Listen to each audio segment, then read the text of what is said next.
नमस्कार मंडळी, श्री स्वामी समर्थ. ही कथा अंधश्रद्धा आणि ज्ञानाचा प्रकाश या विषयावर आहे. खरा चमत्कार आणि स्वामींची शिकवण.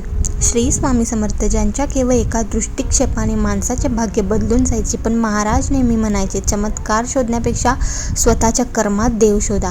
आजची कथा एका अशा व्यक्तीची जी स्वामींच्या दरबारात सोन्याची अपेक्षा घेऊन आली होती, पण जाताना सोन्याहून मौल्यवान विचार घेऊन गेली. एकदा काय झाले, अक्कलकोटमध्ये एक श्रीमंत व्यापारी आला. त्याचे खूप नुकसान झाले होते. त्याने ऐकले होते की स्वामी समर्थांनी अनेक लोकांना संपत्ती दिली आहे. तो मनात विचार करून आला होता की महाराज जर मला एखादा चमत्कार करून सोने देऊ शकले तर माझे सर्व प्रश्न सुटतील. तो महाराजांच्या समोर गेला आणि म्हणाला, महाराज, मी खूप संकटात आहे. मला कशाची तरी प्रचिती द्या.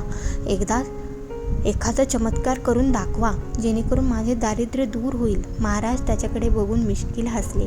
त्यांनी बाजूला पडलेला एक दगड उचलला आणि त्या व्यापाऱ्याच्या हातात दिला. महाराज म्हणाले, हा घे चमत्कार. हा दगड घेऊन जा आणि याचं काय करायचं ते ठरव. व्यापाऱ्याला वाटले महाराजांच्या स्पर्शाने या दगडाचे सोने झाले असेल.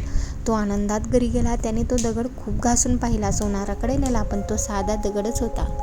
व्यापाराचा भ्रम निराश झाला. तो रागाने पुन्हा अक्कलकोटला आला आणि म्हणाला, महाराज, हा तर साधा दगड आहे. यात कसला चमत्कार? महाराज शांतपणे म्हणाले, अरे मूर्खा, मी तुला तो दगड दिला कारण तुला बाहेरचा चमत्कार बघायचा होता. पण तू हे विसरलास की जोपर्यंत तू कष्ट करत नाहीस तोपर्यंत परिसाने सुद्धा लोखंडाचं सोनं होत नाही.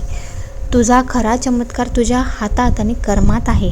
हा दगड तुला हे सांगण्यासाठी दिला होता की अचल रहा, कष्टावर विश्वास ठेवा, तरच मातीचं सोनं होईल. त्या व्यापाऱ्याला आपली चूक उमजली. त्याने चमत्काराची ओढ सोडली आणि जोमाने काम सुरू केले. काही काळातच तो पुन्हा श्रीमंत झाला. तर या कथेतून आपल्याला काय बोध घ्यायचा आहे? तर स्वामींच्या कथेचा अर्थ असा आहे की चमत्कार हा डोळ्यांनी बघायचा नसतो, तो कर्मातून घडवायचा असतो. स्वामी तुमच्या पाठीशी आहेतच, पण कष्ट तुम्हालाच करायचे आहेत. श्री स्वामी समर्थ.